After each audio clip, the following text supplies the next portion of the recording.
വെഞ്ഞാറമൂട് കൂട്ടക്കൊലപാതകത്തിൽ അപായപ്പെടുത്തുന്നതിന് ഫർസാനയെ പേരുമലയിലേക്ക് എത്തിച്ചത് അതീവ രഹസ്യമായി. പേരുമലയിലെ വീട്ടിലെത്തും മുൻപ് അഫാനും ഫർസാനയും തമ്മിൽ നടത്തിയ ഫോൺ സംഭാഷണം ന്യൂസ് 8 ലഭിച്ചു. മുക്കുനൂരിൽ നിന്ന് വെഞ്ഞാറമൂട് ടൗണിലേക്ക് എത്താതെ ഇടവഴിയിലൂടെ ഫർസാന കാവറയിലേക്കാണ് നടന്നത്. അഫാൻ പിന്തുടർന്നെത്തുന്നതും ഫോണിൽ വിളിക്കുന്നതും പുറത്തുവന്ന CCTV ദൃശ്യങ്ങളുണ്ട്. കാമുകയുടെ മുഖം വികൃതമാക്കി കൊലപ്പെടുത്തിയതിന്റെ കാരണം വ്യക്തമാക്കാതെ അന്വേഷണം തുടരുകയാണ്. News 18 exclusive.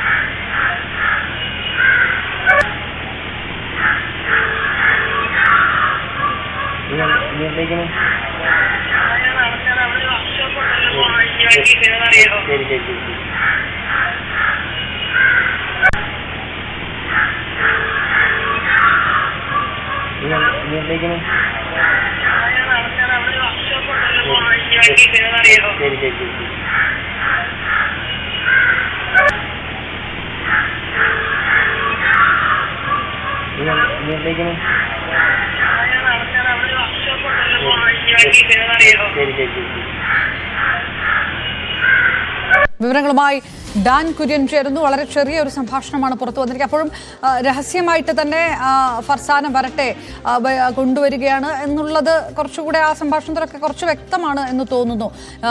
എന്തിനാണ് ഫർസാനയുടെ മുഖം വികൃതമാക്കി അത്തരത്തിലുള്ള ഒരു കൊലപാതകം നടത്തിയത് എന്നത് സംബന്ധിച്ചൊന്നും അന്വേഷണ സംഘം ഒന്നും തുറന്നു പറയുന്നില്ല. ഇത് ഏത് ഘട്ടത്തിലേക്ക് അന്വേഷണം എത്തുന്നു, ഇനിയും പല കാര്യങ്ങളും പുറത്തു വരാനുണ്ട് എന്നുള്ളൊരു നിഗമനം കൂടിയാണോ വേണ്ടത് ഈ സമയത്ത്? ഡാൻ,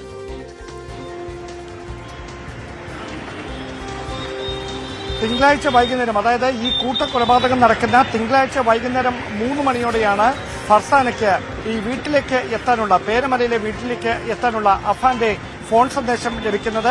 അങ്ങനെയാണ് ഇന്നലെ നമ്മൾ പുറത്തുവിട്ട ദൃശ്യങ്ങളിൽ വ്യക്തമാക്കുന്നത് പോലെ ഏതാണ്ട് 3:15 ശേഷം പുത്തൂരിലുള്ള വീട്ടിൽ നിന്ന് നടന്ന് ഈ ഫർസാന പ്രധാന റോഡിലേക്ക് എത്തുന്നത്. അതായത് മുക്കുന്നൂർ എന്ന പ്രധാന റോഡിലേക്ക് എത്തുന്നു. മുക്കുന്നൂരിലൂടെ 3:32 വരെ പ്രധാന റോഡിലൂടെ തന്നെയായിരുന്നു ഫർസാനയുടെ സഞ്ചാരം.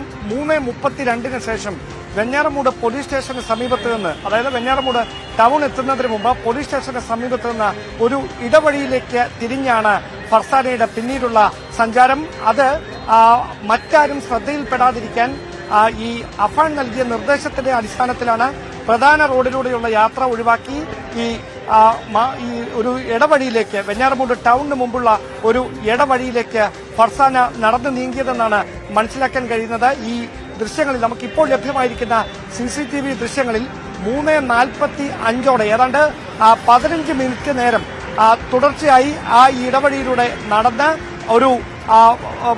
ഒരു പ്രത്യേക സ്ഥലത്ത്, അതായത് ഫോൺ സംഭാഷണത്തിൽ വ്യക്തമാക്കുന്നത് പോലെ ഒരു വർക്ക്ഷോപ്പിന് സമീപത്ത് താൻ നിൽക്കാം എന്ന് അഫാൻ ഫോണിൽ വിളിക്കുമ്പോൾ ഈ ഫർസാന വ്യക്തമാക്കുന്നതാണ് അവസാനമായുള്ള ഫോൺ കോളിലെ ഏതാനും സെക്കൻഡുകൾ മാത്രം ദൈർഘ്യമുള്ള സംഭാഷണം. അതിനുശേഷം അവിടെ നിന്നാണ് ആരും കാണാതെ ഫർസാനയെ അഫാൻ തന്റെ ബൈക്കിൽ കയറ്റി ഈ പേരുമലയിലെ വീട്ടിലേക്ക് എത്തിച്ചത് എന്നാണ് പോലീസിന് ലഭിച്ചിരിക്കുന്ന വിവരം. പക്ഷേ പോലീസിനെ ഇപ്പോഴും കുഴയ്ക്കുന്നത് എന്താണ്, ഈ ഇത്ര ക്രൂരമായി ആ മുഖം വികൃതമാക്കാനുണ്ടായ കാരണം എന്താണ്? അതിനിപ്പോഴും വ്യക്തമായ ഒരു ഉത്തരം പോലീസിന് ലഭിച്ചിട്ടില്ല. പലതവണ അഫാനോട് അന്വേഷണ സംഘം പല ഘട്ടങ്ങളായി ഇത് ചോദിച്ച് മനസ്സിലാക്കാൻ ശ്രമിക്കുമ്പോഴും അത്രയധികം താൻ അവളെ സ്നേഹിച്ചിരുന്നു, തന്നോടും അവൾക്ക് അത്രയധികം സ്നേഹമായിരുന്നു, താനില്ലാതെ മറ്റൊരാൾക്കൊപ്പം അവൾ ജീവിക്കില്ലായിരുന്നു എന്നൊക്കെ അഫാൻ അന്വേഷണ സംഘത്തോട് വ്യക്തമാക്കിയിട്ടുണ്ട്. പക്ഷേ അത്രയധികം സ്നേഹമുള്ള ഒരാളെ ഇങ്ങനെ വികൃതമാക്കി അപായപ്പെടുത്താനുണ്ടായതിന്റെ ചേതോവികാരം എന്താ എന്ന ചോദ്യത്തിന് കൃത്യമായ ഉത്തരം കണ്ടെത്താൻ പോലീസിന് ഇതുവരെ കഴിഞ്ഞിട്ടില്ല. അതാണ് അന്വേഷണ സംഘത്തെ കുഴയ്ക്കുന്നത്. അപ്പോഴാണ് അതീവ രഹസ്യമായി വളരെ തന്ത്രപരമായി ബന്ധുക്കളൊക്കെ ഒരുപാടുള്ളതാണ് ഫർസാനയ്ക്ക് ഈ പോകുന്ന വഴികളിൽ, ഈ വെഞ്ഞാറമൂട് ആറ്റിങ്ങൽ ഭാഗത്തേക്ക് വരുന്ന വഴികളിൽ അവിടെ ഒരുപാട് ബന്ധുക്കളുള്ളതാണ്. അവരുടെ ആരുടെയും ശ്രദ്ധയിൽപ്പെടാതെ ഈ ടൗണിലേക്ക് എത്തുന്നതിന് മുമ്പ് പോലീസ് സ്റ്റേഷന് സമീപത്ത് കൂടിയുള്ള ഒരു ഇടവഴിയിലൂടെ ഫർസാന ഇങ്ങനെ 25 മിനിറ്റോളം സഞ്ചരിച്ചിട്ടുണ്ടാകാം കാൽനടയായി തന്നെ എന്നാണ് പോലീസിന് ഇതുവരെ നടത്തിയ അന്വേഷണത്തിൽ മനസ്സിലാക്കാൻ കഴിയുന്നത്. അങ്ങനെ സഞ്ചരിച്ചാണ് അഫാനെ പ്രതീക്ഷിച്ച് ഒരു വർക്ക്ഷോപ്പിന് സമീപത്ത് അവൾ കാത്തു നിൽക്കുന്നത്.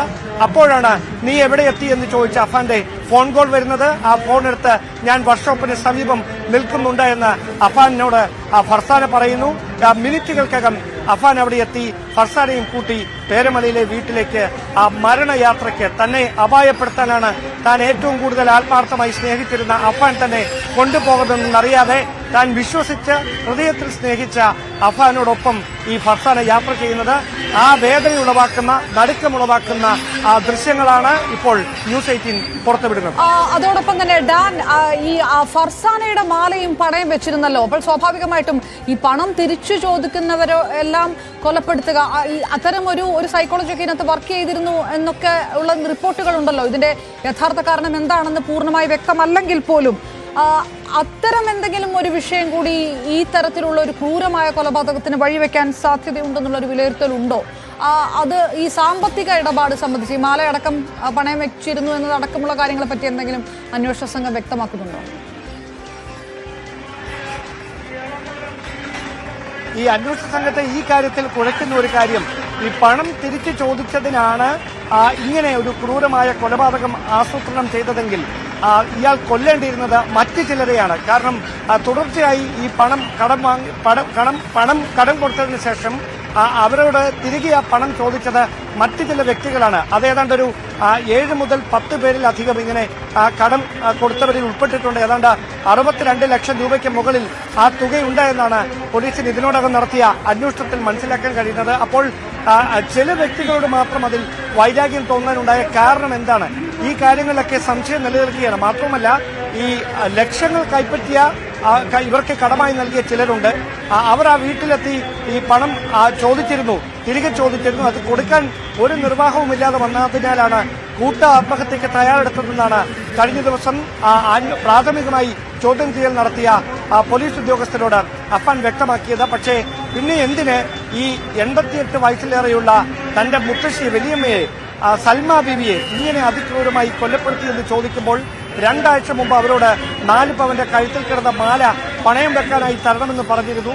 കഴിഞ്ഞ ദിവസം ഈ സംഭവം ഉണ്ടായ ദിവസം ആ വീട്ടിലേക്ക് എത്തുമ്പോൾ സൽമ ബീവിയുടെ കഴുത്തിൽ ആ മാല ഉണ്ടായിരുന്നില്ല, അത് മറ്റൊരാൾക്ക് കൈമാറിയെന്നായിരുന്നു സൽമ ബീവി ഈ അഫാനോട് പറഞ്ഞത്. ഇത് പെട്ടെന്ന് പ്രതിയെ പ്രകോപിതനാക്കി അങ്ങനെ തലക്കടിച്ച് ക്രൂരമായി കൊലപ്പെടുത്തുകയായിരുന്നുവെന്നാണ് അഫാൻ അന്വേഷണ സംഘത്തോട് വ്യക്തമാക്കിയിരിക്കുന്നത്. അതിനിടയിൽ ഈ സൽമ ബീവിയുടെ ഫോണിലേക്ക് വന്ന ഒരു ഫോൺ കോൾ, അത് ഈ മൂത്ത മകൻ ലത്തീഫിന്റെ ആയിരുന്നു. ആ ലത്തീഫ് ഈ കാര്യങ്ങൾ അറിയുമോ എന്നൊരു സംശയത്തിലാണ് ഉടൻ തന്നെ വാഹനമെടുത്ത് ഈ ഇരുചക്ര വാഹനത്തിൽ ലത്തീഫിന്റെ വീട്ടിലേക്ക് അവിടെ നിന്ന് പോകുന്നതും അതിക്രൂരമായി ലത്തീഫിനെയും ഭാര്യ ഷാഹിദയും ആ വീടിനുള്ളിൽ വെച്ച് വകവരുത്തിയത് എന്നുമാണ് അന്വേഷണ സംഘത്തോട് പ്രതി പറഞ്ഞിരിക്കുന്നത്. പക്ഷേ പൂർണ്ണമായി ഇയാൾ പറഞ്ഞിരിക്കുന്ന കാര്യങ്ങൾ, ഈ കൊലപാതകത്തിലേക്ക് നയിച്ച സാഹചര്യങ്ങൾ, അതിനുണ്ടായ പ്രകോപനങ്ങൾ, ഇത് സംബന്ധിച്ച് അഫാൻ പറഞ്ഞിരിക്കുന്ന മൊഴി പൂർണ്ണമായി പോലീസ് വിശ്വാസത്തിലെടുത്തിട്ടില്ല. മറ്റെന്തെങ്കിലും കാരണങ്ങളുണ്ടോ ഇതിന് പിന്നിൽ എന്നറിയാനുള്ള അന്വേഷണമാണ് ഊർജിതമായി പുരോഗമിക്കുന്നത്. അഫാന്റെ മാനസിക നില അതുകൂടി നിരീക്ഷിച്ച് വരികയായിരുന്നല്ലോ ഇവർ. ഇതിൽ മാനസികാവസ്ഥ ശരിയല്ലാത്തതുകൊണ്ട് ഈ കൃത്യമായിട്ട് മൊഴിയെടുക്കാൻ കഴിയാത്ത ഒരു സാഹചര്യമൊക്കെ ഉണ്ട്. ആ നില ഏത് തരത്തിലാണ് ഇപ്പോൾ നിരീക്ഷിക്കുന്നത്? അറസ്റ്റ് രേഖപ്പെടുത്തുന്നതിലേക്കൊക്കെ അഫാന്റെ മാനസികാവസ്ഥ പൂർണ്ണമാകുന്ന ഒരു സാഹചര്യം ഉണ്ടല്ലോ. അത് ഏത് തരത്തിലാണ് അതൊക്കെ നിരീക്ഷിക്കുന്നത് ഡാൻ? അതായത് 3 ദിവസത്തെ നിരീക്ഷണമായിരുന്നു ആദ്യം പോലീസ് പറഞ്ഞത്. അത് ഏതാണ്ട് ഇന്നുകൊണ്ട് പൂർത്തിയാകുകയാണ്. അങ്ങനെയാണെങ്കിൽ അതിനുശേഷം മാനസികാരോഗ്യ വിദഗ്ധരുടെ അടക്കം നേതൃത്വത്തിൽ ഇയാളുടെ മാനസിക നില സ്റ്റേബിൾ ആണോ എന്ന് പരിശോധിച്ചതിന് ശേഷം മാത്രമേ കസ്റ്റഡിയിലെടുത്ത് അറസ്റ്റ് രേഖപ്പെടുത്തുന്ന തുടർ നടപടികളിലേക്ക് അന്വേഷണ സംഘം കടക്കുകയുള്ളൂ. അതിനുശേഷമായിരിക്കും വിശദമായ ചോദ്യം ചെയ്യൽ. അത് രഹസ്യ കേന്ദ്രത്തിൽ വെച്ച് തന്നെ നടത്താനുള്ള തീരുമാനത്തിലാണ് ഉന്നത പോലീസ് ഉദ്യോഗസ്ഥർ. കാരണം ഇങ്ങനെയൊരു കേട്ടുകേൾവിയില്ലാത്ത കേരളത്തെ നടുക്കിയ കൊലപാതക പരമ്പരയ്ക്ക് തന്നെ നേതൃത്വം നൽകിയ ഒരു 23-കാരന്റെ മാനസികാവസ്ഥ അത് ശാസ്ത്രീയമായ അന്വേഷണത്തിലൂടെ മാത്രമേ എന്താണ് ഇതിലേക്ക് നയിച്ച കാരണങ്ങളെന്ന് കണ്ടെത്താൻ കഴിയുന്നൊരു നിഗമനത്തിലാണ് പോലീസ്. അതുകൊണ്ടാണ് ഫോർമാറ്റ് ചെയ്ത നിലയിൽ കണ്ടെത്തിയ അഫാന്റെ സ്മാർട്ട് ഫോൺ അടക്കം ഫോറൻസിക് പരിശോധനയ്ക്ക് വേണ്ടി പോലീസ് അയക്കുന്ന ഒരു സാഹചര്യം ഉണ്ടായിരിക്കുന്നതും. അതായത് ഈ ഫോണിലെ വിവരങ്ങൾ റിട്രൈവ് ചെയ്യുന്നതിലൂടെ ഈ ബ്രൗസിംഗ് ഹിസ്റ്ററി അടക്കം വിശദമായി പരിശോധിക്കുന്നതിലൂടെ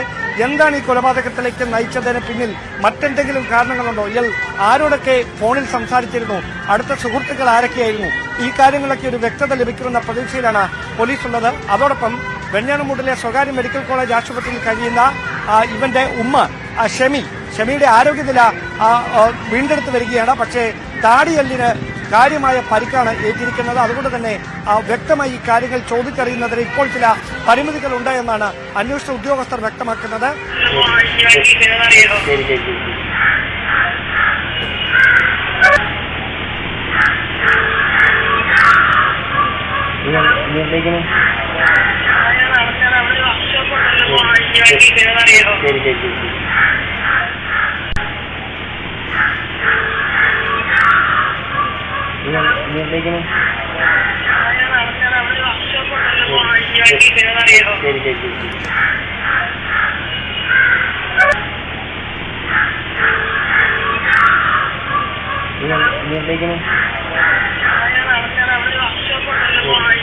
എത്തിക്കുന്നതിന് മുൻപ് അഫാനും ഫർസാനയും തമ്മിലുണ്ടായിട്ടുള്ള അവസാനത്തെ ഫോൺ സംഭാഷണത്തിന്റെ ശകലങ്ങൾ കൂടിയാണ് കേൾക്കുന്നത്.